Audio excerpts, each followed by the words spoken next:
Kaibigan po ito ni Banat Bay. Favorite niya to eh. Tatakbo po itong konsihal sa Maynila. Siya po si Rosmar Tan Pamulaklakin. Tayo na pangalan pa lang. Pangalan pa lang. Talagang ano na, iboboto mo na. Pag nanalo siya, pamumulaklakin niya lahat ng mga halaman sa Maynila.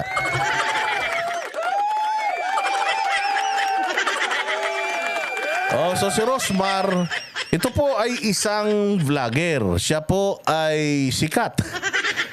At siya rin po ay isang bastos. Kaya nga sila nagsama ni Rendon Labador na pareha silang abnormal. Tapos naging persona non grata sa Coron, Palawan ng mga putang ina nito. Dahil feeling nila, dahil sa sikat nila, mas matapang pa sila sa presidente ng Pilipinas. Kaya ito, pakinggan ninyo. Tatakbo si Rosmar dyan sa Maynila, iboto nyo. Pag ibinoto nyo to, sigurado ako. Bibentahan kayo ng make-up nito. Pasok. Tutunan, hindi naman po ako bobong tao. Pagiging prangka, hindi po ako bobo. Tumutulong pa rin po ako sa mga tao. Parang tangina mo, ba't ka umiiyak? Tatakbo ka lang, iiyak ka pa.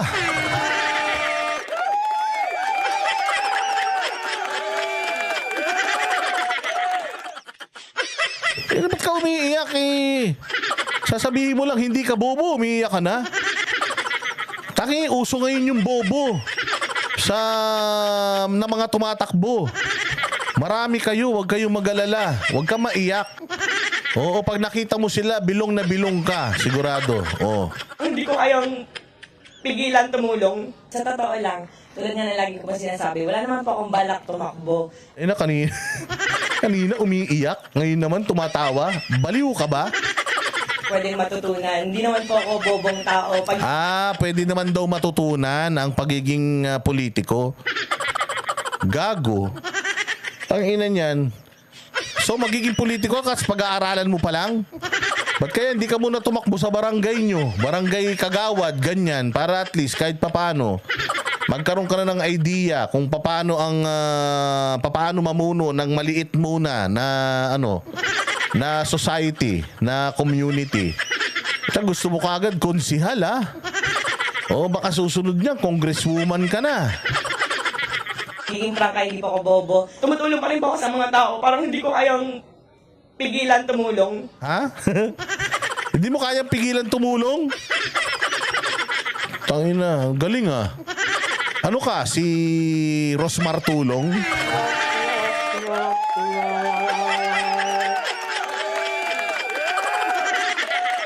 Ulul. Sa totoo lang, tulad nga na lagi ko pa sinasabi, wala naman po akong balak tumakbo. Tao pati sa mga aso pusa na napupulot ko po sa lansangan, inaampon ko.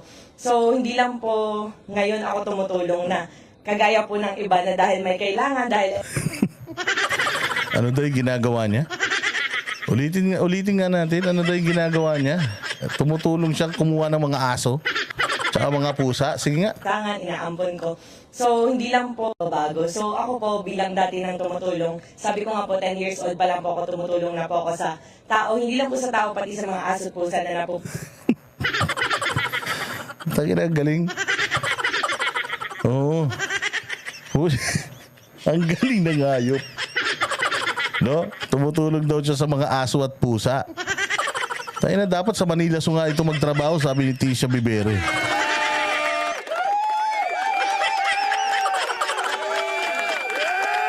Hindi ba? Dapat ito sa magtrabaho. Magtrabaho to diyan sa mga pet shop ganyan. Tumakbo ng konsihal, tinutulungan mo pala mga aso. Tiya. Ayun naman.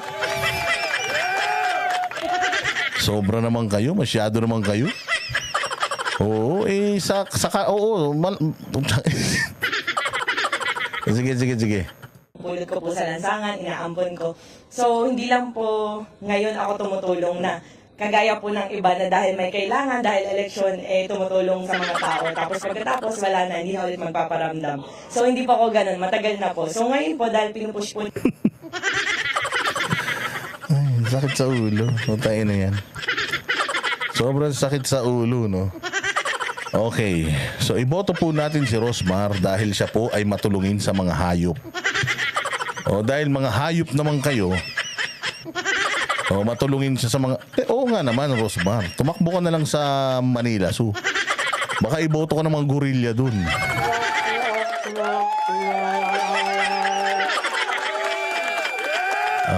Pero ano yun? Training niya yun. Training niya yun. Dati kasi, mga bossing, siya po ay, nung bata pa lang siya ay tumutulong na sa mga... Oo, siya ay tumutulong na sa mga sa mga aso at pusa, ganyan. So ngayon naman ang gusto niya tulungan mga tao naman, ganun. Ampunin din niya siguro kasi dati nangaampun siya ng mga aso at pusa eh. Oh, so mga ampun din siguro siya ngayon.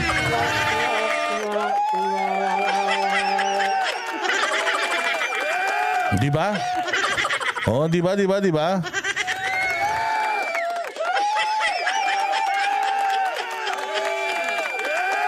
Oh, walang hiya, oh. Talaga naman. Oh, sige, diretso. nila ako na tumakbo ka kasi kailangan ka ng tao. Kaya sabi ko, siguro nga mas marami akong matutulungan kapag kaya nakaposisyon na po ako. So, nakakatulong ka na ngayon. Yumamang ka na rin sa pagtulong mo dahil syempre, pag tumutulong ka, may mga kasama ka rin tumutulong sa'yo. So, yumamang ka na, tumutulong ka. Ngayon, mas marami kang matutulungan kasi nasa posisyon ka. Bakit? Kasi may pera, ganon.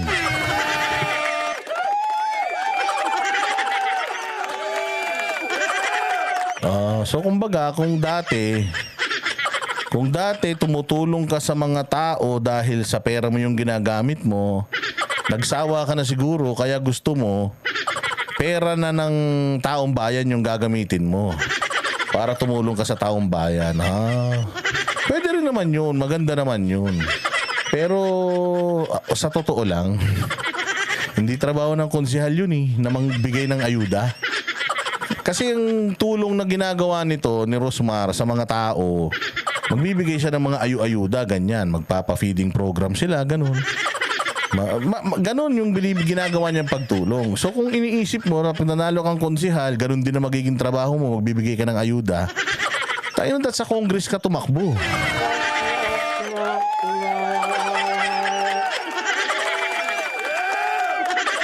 Oo, dapat doon ka tumakbo. Oo, hindi ka dapat tumakbo dyan sa Manila. Tsaka sabi ko nga kung gusto mo lang talagang tumulong sa taong bayan, siguro mas maganda, kung kahit hindi ka naman politiko, magagawa mo yan Sa totoo lang mga bossing, ang trabaho kasi ng konsehal, tumulong sa mayor para makagawa ng magagandang mga ordinansa. Oo, gumagawa ng ordinansa.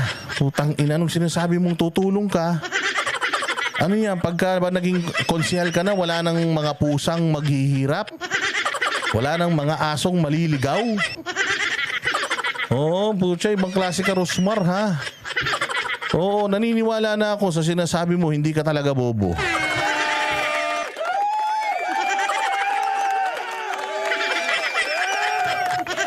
Anak ng tinapay naman to si Rosmar, oh. Mag-vlog na lang kasi kayo. Tangin na kasi. Hindi na kayo na kontento sa kita nyo sa vlog. Gusto nyo pati pera ng taong bayan gamitin nyo pa Pwede ba namin malaman kung sino tong nag-push o nag-udyok sa'yo? Sa totoo lang po, hindi po sila politiko or normal na tao lang po, kaibigan ko lang po. Tag-ina dyan. Sinabihan siya ng kaibigan niya, Bes, ang dami mong natulungang pusa at saka aso. Kung ako sa'yo, tumakbo kang konsehal.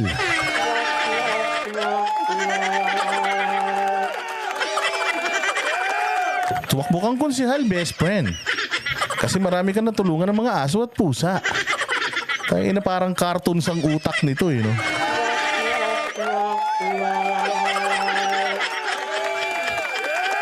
Oo, Oo, siguro nga si Rendon yung nagbuyo dito. Oy, sino nagbuyo sa'yo? Si Rendon? Ina yung dalawa ni Rendon, ha? Ginawa nyo nga kupal, eh. Sobrang kupal nyo nga sa Palawan, eh. Putang ina nyo. Yung sinasabi ninyo na, na marami ka na natulungan. Ulul, marami na kayong binalahura. Gusto niyo naman dito kayo sa Maynila. Tayo na to si Rosmar, no? Parang rin, no? Parang may hablig din, eh.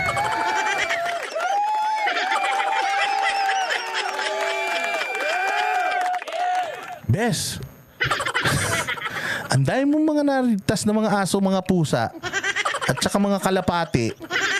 O ba't kaya hindi ka tumakbo konsihal? Ay, oo nga. Kung yung mga kalapati nga, mga aso at pusa, natutulungan ko, yung mga tao pa kaya? Oo, sige, tatakbo akong konsihal.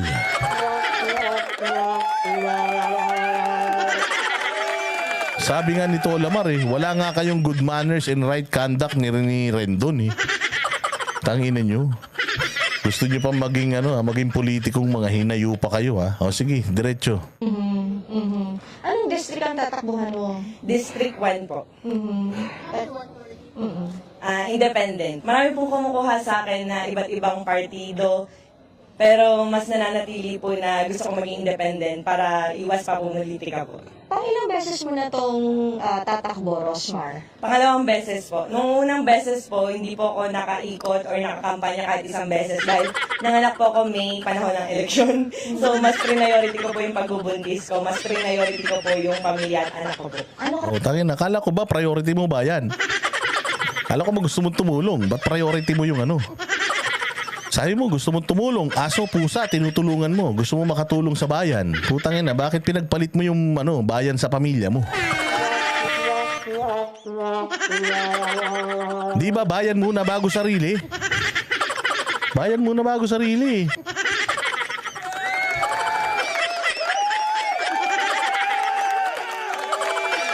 Hindi, ito lang Ito tanong lang Tanong lang to, Rosmar. Ito wag kang magagalit May gusto lang ako magtanong. Di ba pag nag-file ka ng Certificate of Candidacy, hindi naman yan 3 years before kang tumakbo? Tama? Hindi naman siguro yan 3 years before ka tumakbo, no? So, syempre, kung halimbawa, katulad ngayon, October, nag-file ka ng Certificate of Candidacy. October, November, December, January, February, 5 buwan. So, kung 5 buwan yung February, siguro naman buntis ka na nung nag-file ka ng Certificate of Candidacy, hindi mo binilang? Kung na ako ngayon 3 months pregnant na ako ngayon. O kaya 2 months pregnant na ako ngayon, October, November, January, February, March, April, May. O kasi February simula na ng ng kampanya. Pucha, hindi ko kayang mangampanya. Kasi malaki na tiyan ko noon. So, hindi na lang ako magpa-file ng Certificate of Candidacy. Kasi hindi rin ako makakaikot nun, eh. Kasi malaki na tiyan ko nun. Malapit na akong manganak nun. Tangina na, yun nga lang, hindi mo maplano, Rosmar, eh. Gusto mo pa maging konsyal?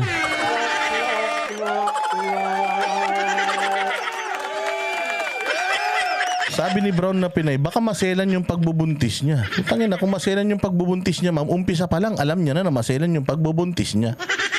Ba't pa siya nag-file ng Certificate of Candidacy? Tapos, nag-file siya ng Certificate of Candidacy only to stay at home. Stay at home na lang ako? Oo, bayaan mo na. Kung manalo ako o hindi, bahala na.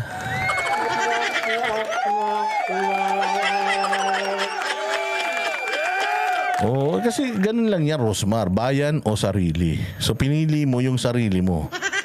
Hindi 9 months yung pagbubuntis. Oo nga eh. So, sigurado ako, nung nag-file siya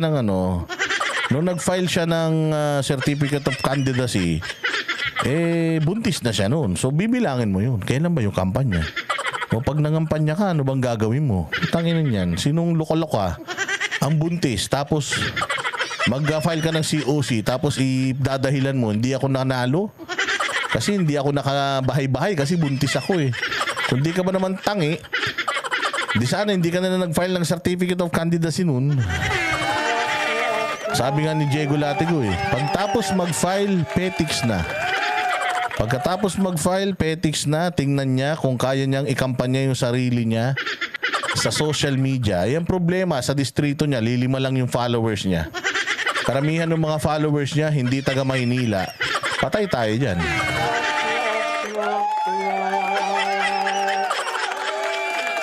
O, tinan pa natin ano sasabihin ni Konsi. Kaya yung pagkakaiba nung unang beses at ngayon natatakbo kang muli. Tanga rin yung reporter. Tanong, anong pagkakaiba nung tumakbo ka noon sa tumakbo ka ngayon? Ate, hindi ako buntis. Ayun na, kaya pala magkasundun dalawa to si Rendon at saka ito eh. Na parehas lutang eh. So, nung unang beses po, hindi pa ako nakaikot kahit isang beses. Pero, although tumutulong na po ako noon before, hindi po ako nakaikot kasi po buntis po ako noon, medyo maselan at first baby ko po. Unlike po ngayon na talagang sinisipagan ko po sa tulong na rin po ng mga kaibigan ko na sumusuporta po sa akin, lalo na po ng Shift International. Tapos Rosmar, Ayun na, ang sponsor mo, bisyo pa. Tayo na, ang sponsor mo, bisyo. So anong gagawin mo sa Maynila pag vapin mo lahat ng mga kabataan? Shift International, yung vape yun eh. Yung supsupa ng usok. O yung 3,000 singhot, tapos tapon. Ang ina niyan. So kung yung vape ang sponsor mo, so ano yung pamimigay mo pag election, yung vape? So ano, lahat ng bata sa First District ng Maynila libre na ng vape?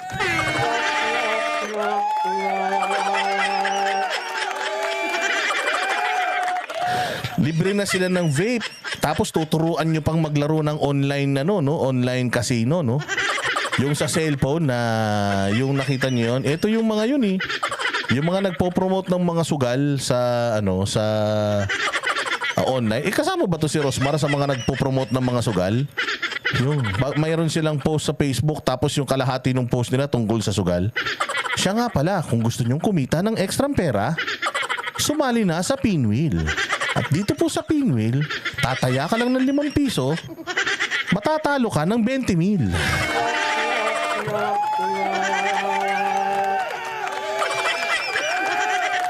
Kainan yan.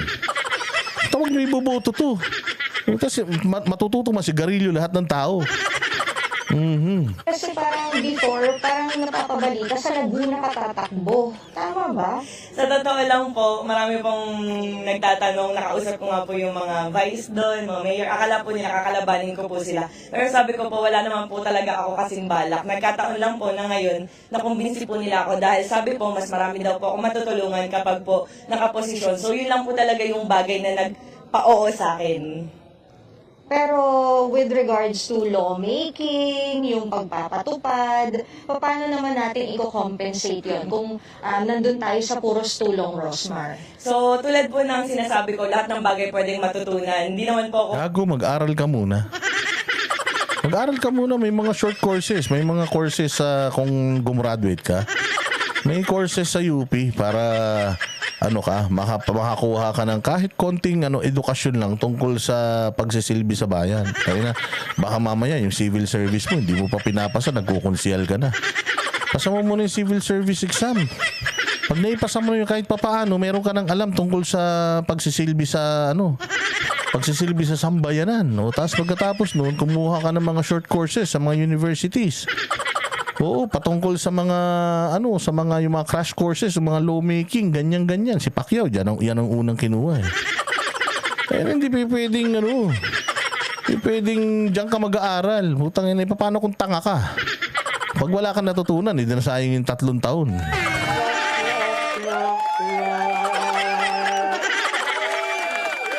Ayun na, ginawa mong SM Ginawa mong SM yung pagiging konsyel sa Maynila na gusto mo na experience.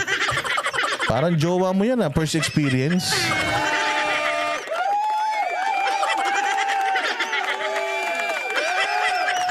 o bobong tao. Pagiging prangka, hindi po ako bobo. Nakagraduate po ako sa Far Eastern University, batch 2015. And section 1 po ako doon, pilot section po talaga ako. Section 1? Ganun ba sa FEU? Tangin mo naman section sa pag-college Wala naman, may star section ba sa college? Tayo na, so pag nasa section ka, matalino ka, ganun. Wala naman ganun sa college, sa high school yun Di ba elementary at saka high school yung matalino ko, section 1 ako eh. Star section ako eh, di ba? Hoy, Rosmar, sa college, walang ganun. Putanginan to, niloloko mo kami ah. Sa college, walang ganun per kurso dun eh. Di ba? Units kinukuha sa college eh. Wala namang section. Anong section ka? 2. Ha? Accounting? Oo. Accounting. Section 2. Gago.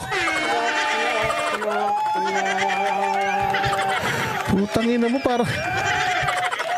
Tangina, grade 1 yung yata tinapos nito eh. Walang...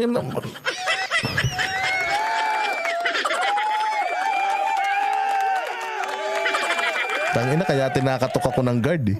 Kinatok ako ng guard. Sir, ang lakas ng boses nyo. Ay, sige, hinaan ko na. Tangina, pag itong mga binabalita mo, matatawa ka talaga eh.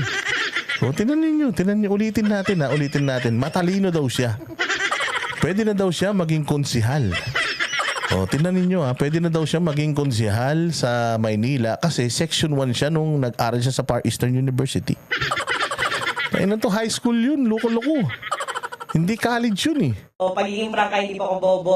Nakagraduate po ako sa Far Eastern University, batch 2015. And section 1 po ako doon, pilot section po talaga ako. Sa social media po, minsan po... Tangina to, high school.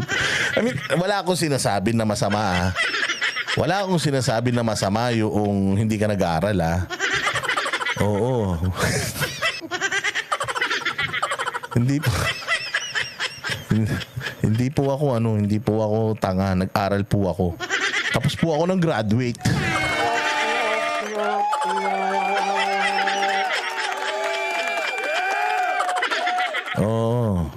Nag-aral po ako sa Far Eastern University. Tapos po ako nag-graduate, section 1 nga ako dun. Hello.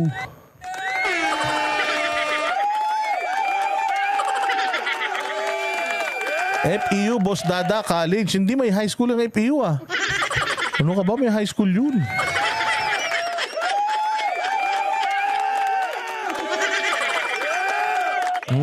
Tapos ako nang finish. Hindi kasi parang sinasabi niya na matalino siya kasi section 1 siya. Tangina niyan.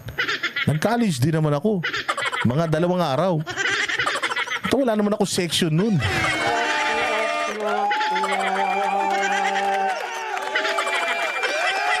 Hindi kayo nagtatanong eh. Bachelor of Science in... Ako nga BS nga yung kinuha kong kurso. Bachelor of Science in Vulcanizing Shop.